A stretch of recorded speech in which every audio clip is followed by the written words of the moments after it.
Good morning बच्चों। आइए आज के क्लास में हम बात करेंगे टाइप्स ऑफ मॉलिक्यूलर ऑर्बिटल्स की। मैंने लास्ट वीडियोस में आपको बताया था कि मॉलिक्यूलर ऑर्बिटल्स क्या होते हैं।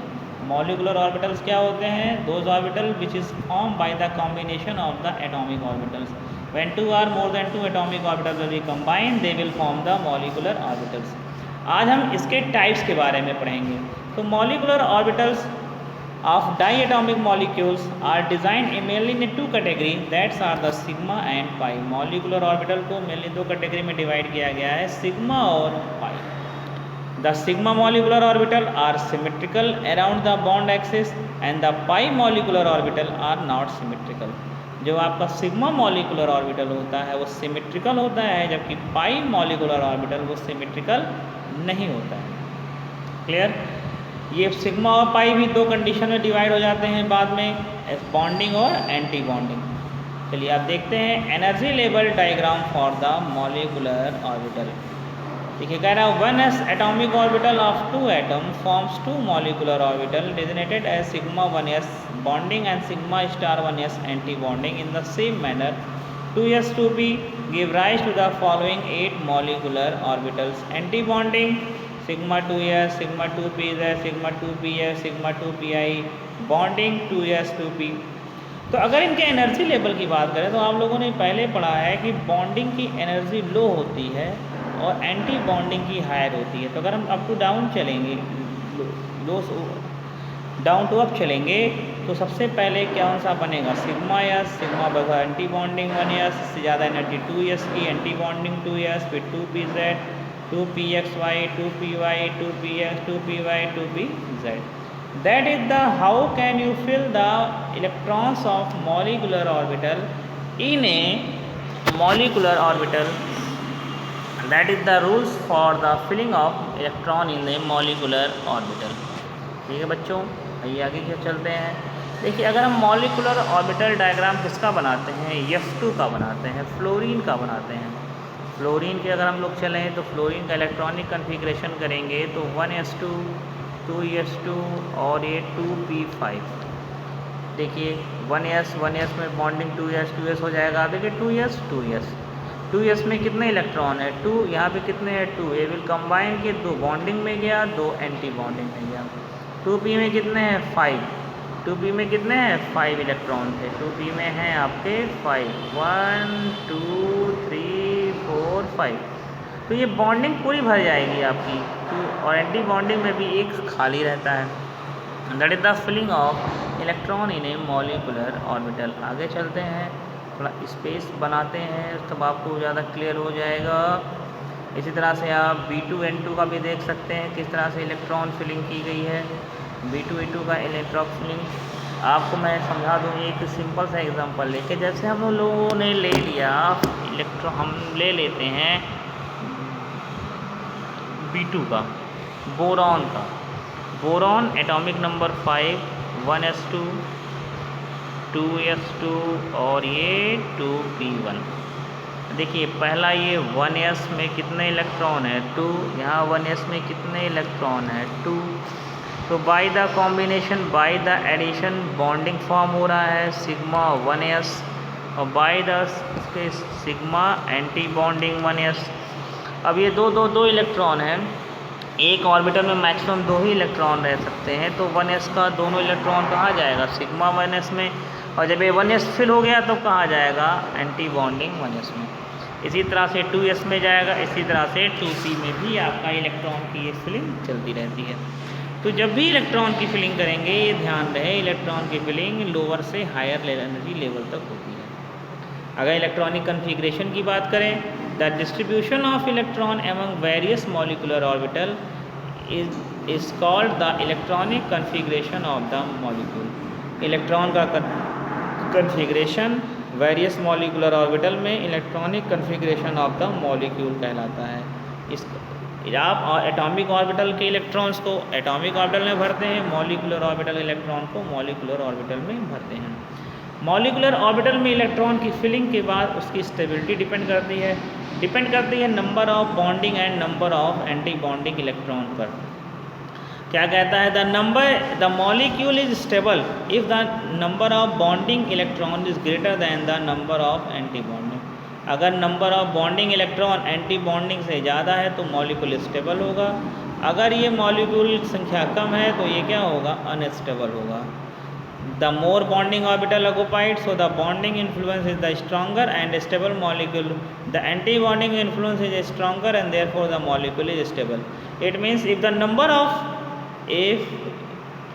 NB number of bonding electron is greater than the number of anti-bonding electron, the molecules are stable in the nature. Clear? आगे बढ़ते हैं, बात करते हैं इसकी तरीके से इसका यूज़ करके हम लोग मॉलिक्यूल्स के बॉन्ड ऑर्डर को भी हम लोग फाइंड कर सकते हैं। बॉन्ड ऑर्डर निकालने का फॉर्मूला होता है 1/2 NB minus Na। NB minus Na number of bonding electron minus number of anti bonding electron. Nature of bond का पता लगा सकते हैं। Integral bond order of value 1 2 3 correspond to the single double और ट्रिपल बॉन्ड रिस्पेक्टिवली। हम आपको पहले भी पढ़ा चुके हैं क्लासिकल कॉन्सेप्ट में बॉन्ड ऑर्डर में कि number of the bond perform between the molecule that's are called in the bond order. तो क्या कर सकते हैं, बॉन्डिंग और एंटी बॉन्डिंग इलेक्ट्रॉन का यूज़ करके हम लोग बॉन्ड ऑर्डर को भी फाइंड कर सकते हैं, बॉन्ड लेंथ को भी फाइंड कर सकते हैं। The bond order between the two atom in a molecules may be taken an approximate measure to the bond length. The bond length decrease and the bond order is increase. भाई bond order बढ़ेगा, number of bonds बढ़ेंगे, number of bond बढ़ेंगे तो attraction बढ़ेगा, attraction बढ़ेगा तो length क्या होगी, छोटी होगी। If all the magnetic nature को आप एक्सप्रेस कर सकते हैं। If all the molecular orbital in a molecules are doubly occupied, सारे इलेक्ट्रॉन अगर फुलफिल हैं ऑर्बिटल में, सारे इलेक्ट्रॉन पेयर्ड में है तो डायामैग्नेटिक होता है, अगर एक भी इलेक्ट्रॉन अनपेयर्ड है तो क्या होता है, पैरामैग्नेटिक होता है। जैसे आप बता सकते हैं मॉलिकुलर ऑर्बिटल के बेसिस पे N2 is a diamagnetic but O2 is a paramagnetic in the nature. N2 क्या होता है, डायामैग्नेटिक, और O2 क्या होता है, पैरामैग्नेटिक इन नेचर। आइए बात करते हैं कुछ कॉमन मॉलिक्यूल डायटॉमिक मॉलिक्यूल में बॉन्डिंग की। जैसे हाइड्रोजन है, हाइड्रोजन में देखें हाइड्रोजन का इलेक्ट्रॉनिक कन्फिग्रेशन करेंगे सिग्मा 1s2 तो बॉन्डिंग इलेक्ट्रॉन कितने हो गए, 2। तो बॉन्ड ऑर्डर कितना हो जाएगा यहाँ पे, बॉन्ड ऑर्डर हो जाएगा यहाँ पे 2 - 2 0/2 आ जाएगा आपका 1। तो आप देखते हैं 2 hydrogen atoms are bonded together by the single covalent bond, no unpaired electron present so it is a diamagnetic in the nature. कोई अनपेयर नहीं है तो क्या होते हैं, डायामैग्नेटिक इन द नेचर होते हैं। जैसे हीलियम की हम लोग बात करें, हीलियम में अगर देखा जाए तो 1s2 2 इलेक्ट्रॉन हो गए। ये देखिए आपने बनाया 1s में 2 इलेक्ट्रॉन, ये दूसरे 1s में 2 इलेक्ट्रॉन, यहाँ कंबाइन करेगा, यहाँ देखिए 2 इलेक्ट्रॉन, यहाँ कंबाइन करेगा 1 और 2 इलेक्ट्रॉन। तो Nb कितना है, 2, Na कितना है, 2। बॉन्डिंग और एंटी बॉन्डिंग कितने हैं आपके, 2 इलेक्ट्रॉन है। तो 2 इलेक्ट्रॉन है तो ऐसे कंडीशन में क्या होगा, वहाँ पे वैल्यू है आपकी बॉन्ड ऑर्डर की कितनी आ जाएगी, 0। बॉन्ड ऑर्डर की वैल्यू सिग्मा बॉन्डिंग 2 हो गया, सिग्मा एंटी बॉन्डिंग भी 2 हो गया, तो वैल्यू ऑफ बॉन्ड ऑर्डर क्या हो जाएगी, वैल्यू ऑफ बॉन्ड ऑर्डर 0। तो therefore helium molecule is unstable and does not exist. यहाँ बॉन्ड ऑर्डर कितना हो गया, 0, तो हीलियम मॉलिक्यूल एग्जिस्ट नहीं करता। जो मैंने आपको बताया था 1s में 2 कंबाइन हुआ बॉन्डिंग और ये anti bonding 2 electron, this is the molecular orbital diagram. आइए बात करें लिथियम मॉलिक्यूल की। अगर लिथियम का इलेक्ट्रॉनिक कन्फिग्रेशन करेंगे तो लिथियम Li2 3 दूनी 6 तो 1s2 2s1 तो sigma bonding 1s2, sigma anti bonding 1s2, sigma 2s2। अगर देखें तो 2 2 4 इसमें क्या है, 4 इलेक्ट्रॉन इसमें हैं आपके बॉन्डिंग इलेक्ट्रॉन और 1 इलेक्ट्रॉन आपका क्या है, एक पेयर एंटी बॉन्डिंग। फाइंड करेंगे तो बॉन्ड ऑर्डर कितना आ जाएगा, 1। अनपेयर्ड इलेक्ट्रॉन है नहीं, तो क्या होगा, डायामैग्नेटिक इन द नेचर। इसी तरह Be2 मॉलिक्यूल का निकालेंगे तो Bu2 का भी निकालेंगे तो sigma 1s2, sigma anti bonding 1s2, sigma 2s2, sigma anti bonding 2s2। यहाँ पे बॉन्ड ऑर्डर कितना आएगा, 0। जब बॉन्ड ऑर्डर 0 आएगा तो molecule can not be exist. Boron molecule पे चलें, बोरॉन में 1s2 2s2 2p1 10 इलेक्ट्रॉन है, ये डिफाइन करें तो 1 sigma 1s2 sigma anti bonding 1s2 sigma 2s2 sigma anti bonding 2s2 pi 2px and pi 2py1। यहाँ अगर निकालें बॉन्ड ऑर्डर तो देखेंगे 2 बॉन्डिंग 2 2 4 बॉन्डिंग 2 6 बॉन्डिंग, माइनस करेंगे 6 में से 4 गया 2, तो बॉन्ड ऑर्डर आएगा कितना 1। लेकिन अनपेयर्ड इलेक्ट्रॉन प्रेजेंस हैं तो बॉन्ड ऑर्डर तो ये क्या होगा paramagnetic in the nature.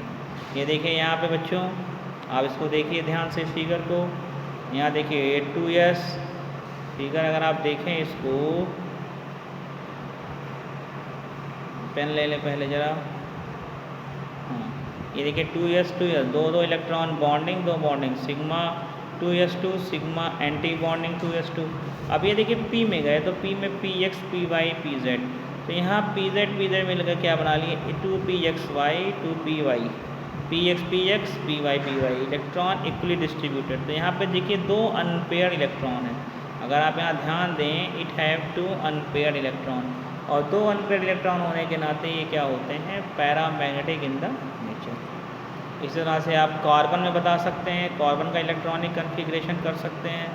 Carbon का इलेक्ट्रॉनिक कन्फिग्रेशन करेंगे तो आपका बॉन्ड ऑर्डर आ जाएगा 2, कैसा होगा diamagnetic in the nature. Nitrogen molecule का आप करेंगे, नाइट्रोजन मॉलिक्यूल्स के बॉन्ड ऑर्डर आ जाएंगे 3। अगर आप देखें नाइट्रोजन का sigma 1s2 sigma anti bonding 1s2 sigma 2s2 sigma anti bonding 2s2 पाई 2px2 पाई 2py2 पाई 2pz2, किसका फॉर्मेशन होगा बॉन्ड ऑर्डर आएगा 3, कंपाउंड होगा डायामैग्नेटिक इन द नेचर। इसी तरह से ऑक्सीजन का आप निकालेंगे तो ऑक्सीजन का आएगा बॉन्ड ऑर्डर आपका 2, बॉन्ड ऑर्डर आ जाएगा आपका 2 और कंपाउंड हो जाएगा पैरामैग्नेटिक इन द नेचर। आप स्ट्रक्चर बनाएंगे। फ्लोरीन का आप इसी तरह से दिखा सकते हैं। फ्लोरीन में जाएंगे तो sigma 1s2 sigma anti bonding 1s2 sigma 2s2 sigma anti bonding 2s2 पाई 2pz2 पाई 2px2 पाई 2py2 पाई 2px2 पाई 2py2, बॉन्ड ऑर्डर कितना आएगा 1 और 1 आएगा डायमैग्नेटिक। इसी तरह से आप नियॉन मॉलिक्यूल को भी रिप्रेजेंट कर सकते हैं। Total number of electron 20, molecular electronic configuration आप करेंगे जो मैंने आपको पीछे बताया है, इसका एक ऑर्डर आपको दिखाया है। Sigma 1s2 sigma anti bonding 1s2 2 sigma 2s2 anti bonding 2s2। आप इस तरह से इलेक्ट्रॉन फिलिंग करते चले जाएंगे। नियॉन मॉलिक्यूल की वैल्यू कितनी आएगी 0, और नियॉन मॉलिक्यूल आपका एग्जिस्ट ही नहीं करेगा। आशा करता हूँ आपको वीडियो ज़रूर पसंद आ जाएगा। Thank you.